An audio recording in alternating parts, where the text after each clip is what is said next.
Hello बच्चों, मैं आपका physics teacher Varun Rajput.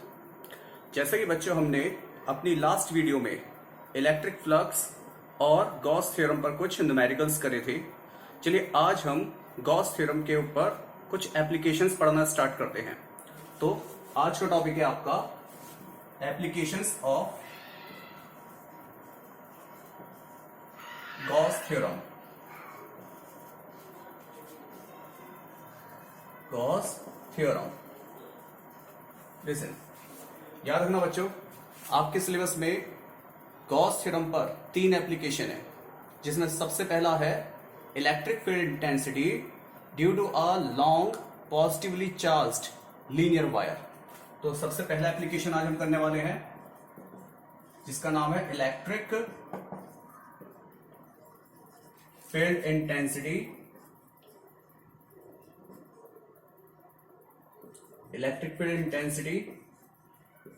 due to long positively charged linear wire।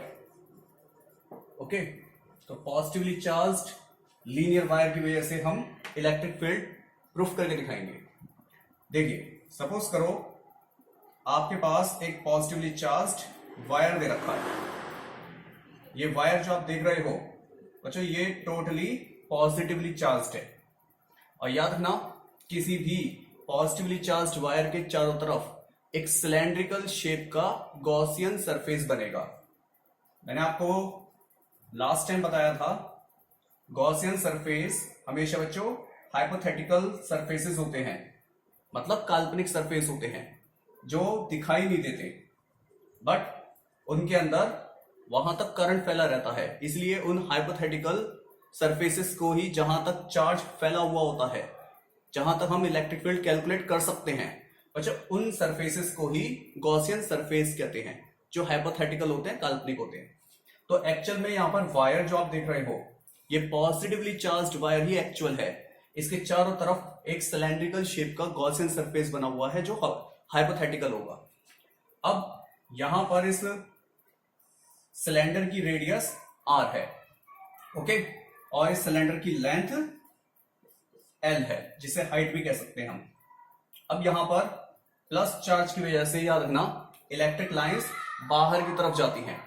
तो यहां पर एक पॉइंट मैं ले लेता हूं, कोई a। तो बच्चे a पॉइंट पे इलेक्ट्रिक फील्ड लाइन कहां जाएंगी? बाहर की तरफ। प्लस की वजह से इलेक्ट्रिक लाइन सब बाहर जाती हैं, आप जानते हो। सेम ये जो नीचे पॉइंट है, इसका नाम मैंने b रख दिया। यहां भी इलेक्ट्रिक लाइंस सब बाहर की तरफ ही जाएगी। सेम ऐसे ही यहां पर, ये जो आप पॉइंट देख रहे हो, इस पॉइंट पर भी इलेक्ट्रिक लाइंस बाहर की तरफ ही जाएगी, लाइक दिस। कोई दिक्कत? क्योंकि हम जानते हैं पॉजिटिव चार्ज की वजह से इलेक्ट्रिक लाइंस बाहर जाती हैं। अब करना क्या है आपको, ये जो सिलेंड्रिकल सरफेस आप देख रहे हो बच्चों, इस सिलेंड्रिकल सरफेस पर एक स्मॉल एलिमेंट लेट कर लेना, जिसका एरिया dA है। तो dA is a small derivative part of area. पूरे सिलेंडर का टोटल एरिया अगर A है, ओके, तो इस स्मॉल पार्ट का एरिया कितना होगा? dA। अब आप जानते हैं, इस पर जो ये पॉइंट है, इसका नाम मैं कुछ रख देता हूं, इसका नाम C रख दिया। बच्चे, C पॉइंट पर इलेक्ट्रिक फील्ड लाइंस कहां जा रही है? बाहर की तरफ। और ये जो C पॉइंट है, जिसमें ये स्मॉल एलिमेंट dA आपको दिया हुआ है, अब इस स्मॉल एलिमेंट dA पर अगर नॉर्मल डालोगे, वो नॉर्मल भी कहां जाएगा? बाहर की तरफ। और नॉर्मल की डायरेक्शन और एरिया वेक्टर की डायरेक्शन दोनों सेम होती हैं। क्लियर? तो साफ जाहिर है, ये जो C पॉइंट आप देख रहे हो ऑन अ कर्व्ड सरफेस, जैसे ये आपके पास मार्कर दिखाई दे रहा होगा, ये मार्कर भी एक सिलेंड्रिकल शेप का है। इसका ये वाला पार्ट कर्व्ड सरफेस है। कर्व्ड सरफेस का अगर आप नॉर्मल डालोगे, वो भी बाहर की तरफ जाएगा। कोई दिक्कत? और इलेक्ट्रिक फील्ड भी यहां पर बाहर की तरफ जा रहा है। ओके, अब आ जाओ इसमें A पॉइंट पर। बच्चे, इस A पॉइंट पर सपोज करो इलेक्ट्रिक फील्ड बाहर जा रहा है, तब इस A पॉइंट पे नॉर्मल डालोगे, कहां जाएगा? वो ऊपर की तरफ। तो यहां पर A पॉइंट पर नॉर्मल डालते हैं तो कहां जाता है? वो ऊपर की तरफ जाएगा, जिसमें E और DA के बीच में एंगल 90 डिग्री का बनेगा। सेम ये मार्कर को मैंने अभी सिलेंडर बताया था बच्चों, इसके नीचे का पॉइंट अगर B माना गया है, यहां भी इलेक्ट्रिक लाइन सब बाहर की तरफ जा रही है, बट इसके नीचे वाले सरफेस पे अगर नॉर्मल डालोगे, वो कहां जाएगा? नीचे की तरफ। तो इस पॉइंट पर नॉर्मल जिसे हम एरिया वेक्टर शो कर रहे हैं डीए, वो नीचे की तरफ है। तो ई और डीए के बीच में यहां एंगल कितना है 90। तो इससे साफ जाहिर होता है ए, बी और सी 3 पॉइंट पे हमें 3 फ्लक्स निकालने होंगे, जिसमें से बच्चे 2 पॉइंट पर ए और बी पॉइंट पर फ्लक्स की वैल्यू 0 होगी, क्योंकि यहां ए और बी पर 90 का एंगल बनना है और फ्लक्स का formula phi equal to E A cos theta होता है। तो कॉस थीटा में 90 कर दोगे तो कॉस 90 0। तो बच्चे ए और बी जिसे हम फेस एंड्स कहते हैं, फेस एंड्स किसी भी सिलेंडर का, तो फेस एंड्स पे कोई फ्लक्स नहीं मिलेगा। तो सिलेंडर के केवल और केवल कर्व्ड सरफेस, ये जो सरफेस है कर्व्ड सरफेस है, केवल और केवल सिलेंडर के बच्चे कर्व्ड सरफेस पर ही हमें फ्लक्स कैलकुलेट होकर मिलेगा। तो ये था इसका डायग्राम में कोई डाउट नहीं होगा। तो चलिए अब इसकी कैलकुलेशन स्टार्ट करते हैं। तो सबसे पहले आपने जो बनाया इसके बारे में आप खुद एक्सप्लेन कर देना, कोई मुश्किल नहीं है। सबसे पहले क्या बताओगे, consider a positively charged linear wire have linear charge density lambda, okay, creates a cylindrical Gaussian surface around it of radius small r and length L.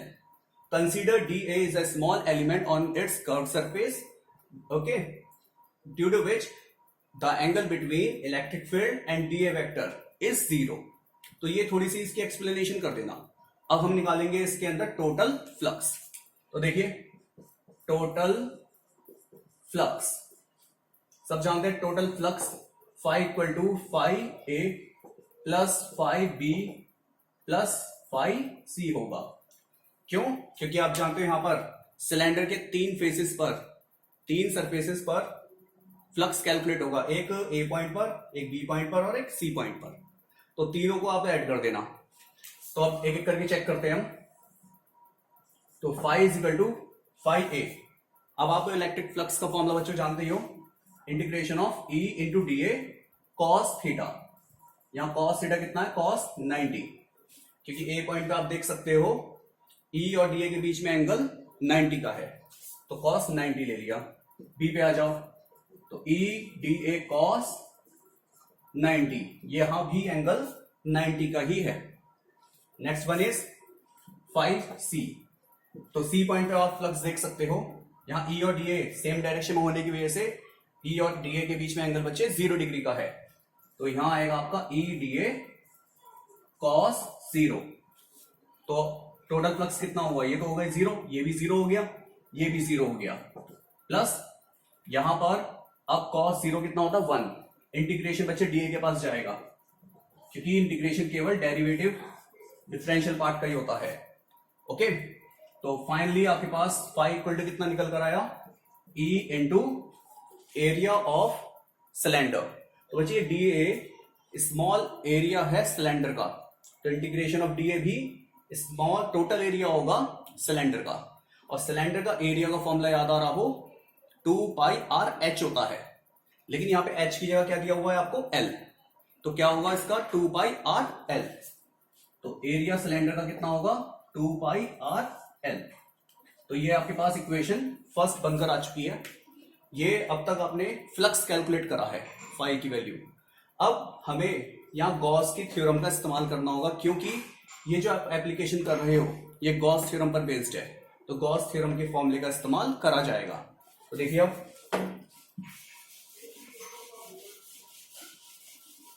इसी के बाद बाय गॉस थ्योरम, अब गॉस थ्योरम अप्लाई कर दो। सब जानते हैं Gauss theorem phi equal to Q upon epsilon naught होती है। बच्चे इस फाई का फॉर्मूला यहां पे पुट कर देना, तो Q upon epsilon naught is equal to A into 2 pi R L. तो अल्टीमेटली इलेक्ट्रिक फील्ड कितना आ गया कैलकुलेट होके, Q upon 2 pi epsilon naught R L. कोई दिक्कत? याद हो बच्चे, Q upon L charge upon length को लीनियर चार्ज डेंसिटी लैम्डा कहते हैं। तो यहां लैम्डा इक्वल टू क्या आया, क्यू अपॉन एल। तो इसकी जगह आप क्यू अपॉन एल रख देना, क्यू अपॉन एल किया क्या जाएगा लैम्डा। तो electric field is equal to lambda upon 2 pi epsilon naught R, hence proved. यही आपका इलेक्ट्रिक फील्ड इंटेंसिटी है due to a positively long straight wire. तो जब भी बच्चे वायर के लिए आपसे इलेक्ट्रिक फील्ड का डेरिवेशन पूछे तो ये आपका प्रूफ होके आएगा।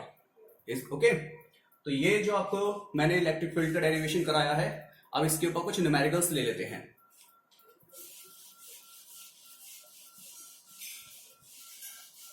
सबसे इंपॉर्टेंट डेरिवेशन है, और इसमें आपको बता दूं गॉस थ्योरम के 3 एप्लीकेशन में बच्चों तीनों ही एप्लीकेशन हर ईयर कोई ना कोई सा अल्टरनेट ईयर में आते रहते हैं।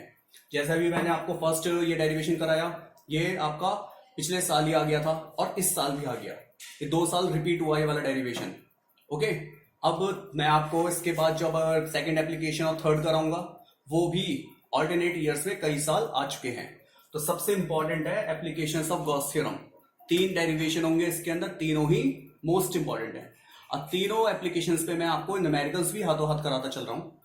तो पहले एप्लीकेशन जो अभी प्रूफ करा, इस पे एक न्यूमेरिकल देखते हैं। देखिए, सपोज करो न्यूमेरिकल में आपको दिया जाएगा एक पॉजिटिवली चार्ज्ड वायर है, ये दोनों तरफ से पॉजिटिव होगा, पूरा वायर जो आप देख रहे हो टोटल पॉजिटिवली चार्ज्ड है।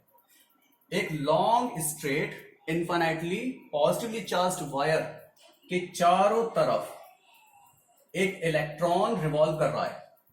ओके, एक इलेक्ट्रॉन पॉजिटिवली चार्ज्ड वायर के चारों तरफ रिवॉल्व कर रहा है, और ये जो वायर आप देख रहे हो ये इस इलेक्ट्रॉन के सर्कुलर पाथ के जस्ट सेंटर पर है। ओके, तो सीधी बात है, वायर तो इस तरह है बच्चे, और electric field like this horizontal में मूव कर रहा है। तो साफ जाहिर है यहाँ पे ये जो इलेक्ट्रिक फील्ड, ये जो इलेक्ट्रॉन मूव कर रहा है वो वायर के कैसे होगा, परपेंडिकुलर होगा। अब वायर से इस इलेक्ट्रॉन तक की रेडियस r आपको गिवन होगी। तो क्वेश्चन क्या होगा, an infinitely positively charged wire having linear charge density lambda, having linear charge density lambda, an electron is revolved around this positively charged wire with constant velocity. Then find out the kinetic energy of this electron, and also find out the graph between kinetic energy and linear charge density lambda. तो बच्चों ये 2 question आपसे पूछे गए हैं। जब कोई electron positively charge wire की चारों तरफ घूम रहा था तब उस इलेक्ट्रॉन के अंदर कितनी काइनेटिक एनर्जी थी, ये आपसे पूछा गया है। दूसरा, काइनेटिक एनर्जी और लीनियर चार्ज डेंसिटी के बीच में किस टाइप का ग्राफ बनेगा वो आपसे पूछा गया। तो ये है आपके सामने क्वेश्चन। ओके, ये डायग्राम जो आपको बता रहा हूं बच्चे, क्वेश्चन की लैंग्वेज में लिखा हुआ है, इस लैंग्वेज को पढ़कर क्वेश्चन की आप ये डायग्राम आसानी से बना सकते हो। अब देखिए करना कैसे है। सबसे पहले मुझे एक बात बताइए, यहां पर पॉजिटिवली चार्ज्ड वायर है। अब आप जब पॉजिटिवली चार्ज्ड वायर से r डिस्टेंस पर कोई भी पॉइंट अगर P आपने लिया हुआ है, यहां पे एक इलेक्ट्रिक फील्ड जनरेट होगा। पॉजिटिवली चार्ज्ड वायर से r डिस्टेंस पर यहां पर जो पॉइंट P है, इस P पॉइंट पे क्या प्रोड्यूस होगा, एक इलेक्ट्रिक फील्ड E प्रोड्यूस होगा। अब आप जानते हो यहां इलेक्ट्रिक फील्ड जो E आ चुका है उसकी value E is equal to lambda upon 2 pi epsilon naught r होगी, क्योंकि ये इलेक्ट्रिक फील्ड जो आप देख रहे हो ये पॉजिटिवली चार्ज्ड वायर की वजह से r डिस्टेंस पे प्रोड्यूस होने वाला इलेक्ट्रिक फील्ड है। इससे पहले अभी हमने डेरिवेशन में प्रूफ किया था। चलिए, ये जो इलेक्ट्रिक फील्ड आप देख रहे हो जो P पॉइंट पे है, यहां पर इस इलेक्ट्रिक फील्ड के अंदर एक इलेक्ट्रॉन रिवॉल्व कर रहा है। ओके, और आप जानते हैं जब भी कोई इलेक्ट्रॉन इलेक्ट्रिक फील्ड में रिवॉल्व करता है तो बच्चों उस पर एक फोर्स काम करता है जिसे इलेक्ट्रिक फोर्स कहते हैं। तो यहां पर इलेक्ट्रॉन पे एक फोर्स काम करेगा जिसका नाम है इलेक्ट्रिक फोर्स। दूसरी बात, जब भी कोई पार्टिकल या बॉडी सर्कुलर पाथ में रिवॉल्व करती है तो बच्चे सर्कुलर पाथ में रिवॉल्व करने की वजह से एक फोर्स और जनरेट होता है जिसे कहते हैं सेंट्रीपिटल फोर्स। तो एक और फोर्स आएगा जिसका नाम है सेंट्रीपिटल फोर्स। तो अब आपके पास 2 फोर्स आ चुके हैं जो इलेक्ट्रॉन पे काम कर रहे हैं। एक इलेक्ट्रिक फील्ड की वजह से इलेक्ट्रिक फोर्स, दूसरा सर्कुलर पाथ में घूमने की वजह से सेंट्रीपिटल फोर्स। दोनों फोर्स बच्चे आपस में एक दूसरे को बैलेंस करेंगे तभी इलेक्ट्रॉन सर्कुलर पाथ में घूम पाएगा। तो ये आपके पास जो फॉर्मूला आ चुका है, अब इसमें इन दोनों फोर्सेस की वैल्यू पुट करते हैं। ओके, तो अब इसके अंदर इलेक्ट्रिक फोर्स की वैल्यू आप जानते हो E is equal to F upon Q होता है फॉर्मूला। तो बच्चे एफ इक्वल टू क्या होगा, ई क्यू। तो यहां पे क्यू की जगह हम E रख रहे हैं क्योंकि चार्ज बच्चे इलेक्ट्रॉन है और क्यू से भी इंडिकेट करा जाता है चार्ज को, और चूंकि यहाँ पे चार्ज इलेक्ट्रॉन है तो क्यू की वैल्यू को E लिख दिया मैंने, तो E। तो ये इलेक्ट्रिक फोर्स हो गया, एफ पी की value is equal to F C. Centripetal force का फॉर्मूला आप जानते हो, M V square upon R, M V square upon R होता है। ओके, अब आप मुझे एक बात बताइए, हमें काइनेटिक एनर्जी निकालनी है। काइनेटिक एनर्जी तो हाफ एम वी स्क्वायर होती है। अगर सपोज करो इसमें मैं दोनों तरफ 2 से डिवाइड कर दूं, तो बच्चे ये half M V square kinetic energy बन सकता है, नहीं बन सकता है? बिल्कुल। तो क्या करेंगे इसमें, divided by 2 both side, divided by 2 both side, यहां पे आप डिवाइड कर देना। ओके, तो हमने क्या देखा, यहां पर E by 2 is equal to, अब राइट साइड में 2 से divide, 1/2 M V square upon R. Okay, अब आप जानते हो ये हाफ एम वी स्क्वायर है इज इक्वल टू, ये 2r इधर आ जाएगा। ओके, ये r इधर आ जाएगा, तो ई अपॉन आर। क्लियर? तो बच्चे ये हाफ एम वी स्क्वायर जो आप देख रहे हैं यही काइनेटिक एनर्जी है, और यहां पे r इधर आ गया तो ई ये r आपका इधर आ जाएगा, मैंने डिवाइड भी लिख दिया, तो ई r अपॉन 2। ओके, तो r आपका ये ऊपर आ गया, ई r अपॉन 2।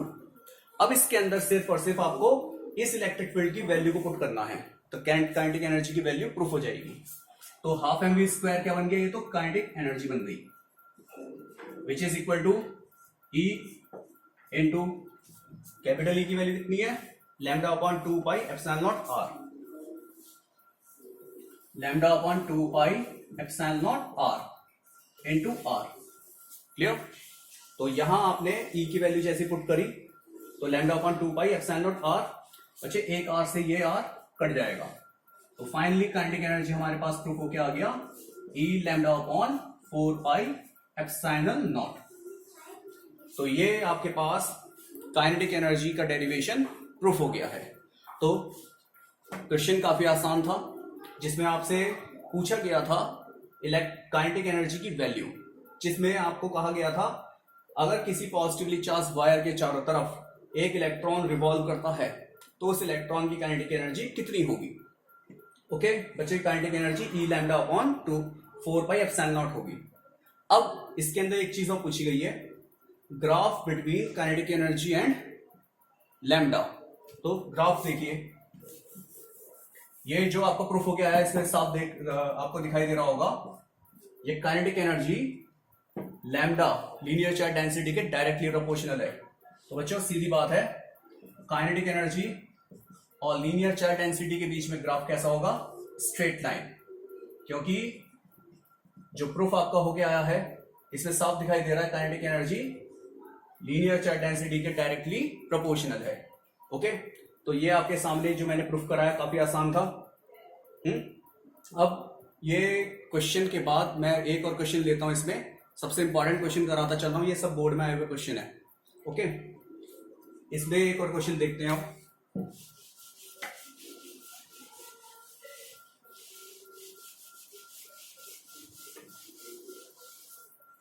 देखो बच्चों, तो गॉस थ्योरम का पहले एप्लीकेशन पे मैंने अभी आपको एक क्वेश्चन कराया जो न्यूमेरिकल एक डेरिवेशन की फॉर्म में था। अब एक क्वेश्चन में आपको दिया हुआ है, सपोज करो एक पॉजिटिवली चार्ज्ड लीनियर वायर है, इस पॉजिटिवली चार्ज्ड लीनियर वायर से R is equal to 2 centimetre, जो रेडियस की वैल्यू दे रखी है, R is equal to 2 centimetre की डिस्टेंस पर एक पॉइंट P है जिस पर electric field 9 × 10⁴ newton per coulomb है। ओके, तो यहां P पॉइंट पर आपको ऑलरेडी इलेक्ट्रिक फील्ड की वैल्यू दे रखी है। अब आपसे कहा जाएगा find out the linear charge density. Of the positively charged wire. तो मैं फिर रिपीट करूंगा, क्वेश्चन क्या है। क्वेश्चन में कहा जाएगा an infinitely positively charged wire having electric field 9 into 10 to the power 4 Newton per coulomb at the radius 2 centimeter. Then find out the linear charge density. आपसे बच्चे यहां पर लैम्डा की वैल्यू कैलकुलेट करने के लिए पूछा गया है। तो ये जो गिवन है ये आपका क्वेश्चन है और यहां पे lambda equal to question mark आपसे पूछा गया है। अब सिंपल एक फॉर्मूला आपको मैंने कराया था, आपको अभी वायर के लिए जो इलेक्ट्रिक फील्ड का फॉर्मूला बताया था उसका यूज करना, डायरेक्ट लैम्डा की वैल्यू कैलकुलेट हो जाएगी। देखिए कैसे, याद हो पॉजिटिवली चार्ज्ड लीनियर वायर के लिए इलेक्ट्रिक फील्ड कितना बताया था मैंने, lambda upon 2 pi epsilon naught R. अब इसके अंदर हमें ई की वैल्यू भी दे रखी है, हमें आर की वैल्यू भी दे रखी है, बच्चे लैम्डा पूछा गया है, सॉल्व हो जाएगा आसानी से। यहां पर ऐसा करो, कैलकुलेशन आसान करने का आसान तरीका बता रहा हूं, ऐसा करना यहां 2 से बच्चे ऊपर नीचे मल्टीप्लाई कर देना। उसका फायदा देखो क्या होगा, 2 से अगर मल्टीप्लाई करोगे और डिवाइड करोगे तो मल्टीप्लाई करा 2 से और डिवाइड करो तो 2 2 4 हो जाएगा पाई एप्सिलॉन नॉट आर। इसका फायदा देखो, यहां पे 1 अपॉन 4 पाई एप्सिलॉन नॉट की डायरेक्ट वैल्यू पुट कर सकते हैं 9 इंटू 10 की पावर 9। ओके, तो यहां पहले ई की वैल्यू पुट कर रहा हूं मैं, 9 इंटू 10 की पावर 4 इज इक्वल टू बच्चों 2 इंटू लैम्डा जो आपसे पूछा गया है। अब 1 अपॉन 4 पाई एप्सिलॉन नॉट, इसकी वैल्यू आप जानते हो 9 इंटू 10 की पावर 9 होती है। ओके, 2 की वैल्यू ये 2 का 2 रख दिया, लैम्डा आपसे पूछा है, 1 अपॉन 4 पाई एप्सिलॉन नॉट की वैल्यू ये लिखी। अब अपॉन में क्या है आर, अभी आर बताएगा 2 सेंटीमीटर, तो यहां पे 2 इंटू 10 की पावर माइनस 2 मीटर। ओके, अब इसे क्रॉस मल्टीप्लाई कर देना, हमें यहां से लैम्डा निकालना है। देखो 2 से 2 काट देना और जो भी इसके अंदर कट रहा है वो काट दो। 9 से देखो 9 गया, अब मैं ऐसे सॉल्व कर रहा हूं थोड़ा सा। लैम्डा इज इक्वल टू ये इधर आएगा तो कितना गया यहाँ पे 10 की पावर प्लस का 2 बचा और ये वाला इधर आ जाएगा 10 की पावर माइनस 9, तो कितना बचा 10 की पावर 7 माइनस 7। तो बच्चों यहाँ पे 10 की पावर माइनस 7 बचेगा। कैलकुलेशन क्लियर होगी, काफी आसान है। चाहे इसे इधर ऊपर लेके चले जाओ 10 की पावर 11, फिर इधर लेके आओगे 10 की पावर माइनस 11, तो माइनस 11 से 4 गया तो माइनस 7 बचा, तो 10 की पावर माइनस 7। ओके, अब इस लैम्डा की आप यूनिट रख देना, मैंने इसकी यूनिट आपको बताई थी कूलम पर मीटर। तो ये आपके पास लीनियर चार्ज डेंसिटी सॉल्व होके आ चुकी है। तो काफी आसान क्वेश्चन है, ये पहले एप्लीकेशन के ऊपर ही बेस्ड मैं आपको क्वेश्चंस बताता चल रहा हूं। इसके अंदर एक छोटा सा क्वेश्चन और लेते हैं जो 1 मार्क्स में आपसे पूछा जा सकता है। देखो कैसे,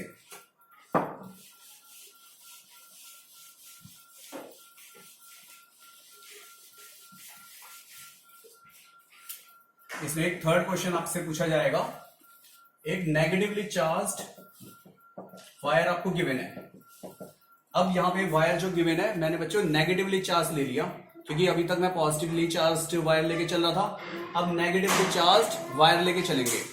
नेगेटिवली चार्ज्ड वायर के दोनों तरफ मैंने 2 डायपोल रख दिए, P1 और P2। ये 2 डायपोल जो आप देख रहे हो नेगेटिवली चार्ज्ड वायर के दोनों तरफ रखे हुए हैं। अब क्वेश्चन ये है कि ये डायपोल स्टेबल कंडीशन में है या फिर अनस्टेबल कंडीशन में है, बस इतना ही है क्वेश्चन। तो यहां पर ये डायग्राम बताएगा, आपको मिलेगा जिसमें आपसे कहेगा negatively charge linear wire in which 2 dipoles P1 and P2 are placed, तो which of the dipole is stable और अनस्टेबल। तो बच्चे स्टेबल और अनस्टेबल आपको बताना है। देखिए ध्यान से, मैं आपको एक बात बताऊं, डायपोल में भी अपना खुद का चार्ज होता है। डायपोल का अपना खुद का चार्ज माइनस और एक प्लस होता है। यहां पर डायरेक्शन एरो की इधर की तरफ जा रही है तो साफ जाहिर है ये माइनस होगा, ये वाला किनारा प्लस होगा। सेम ऐसे ही यहां पर एरो इधर जा रहा है, इसका डायपोल का अपना खुद का चार्ज माइनस इधर होगा प्लस इधर होगा। कोई दिक्कत? अब मैं आपको एक बात बताऊं, ये जो वायर आप देख रहे हो नेगेटिवली चार्ज है और किसी भी नेगेटिवली चार्ज या पॉजिटिवली चार्ज वायर के लिए बच्चे इलेक्ट्रिक फील्ड का formula lambda upon 2 pi epsilon naught R ही होता है। चाहे वो वायर नेगेटिवली चार्ज हो या positively charge, in both case electric field का फॉर्मूला सेम रहेगा। बात समझ में आई?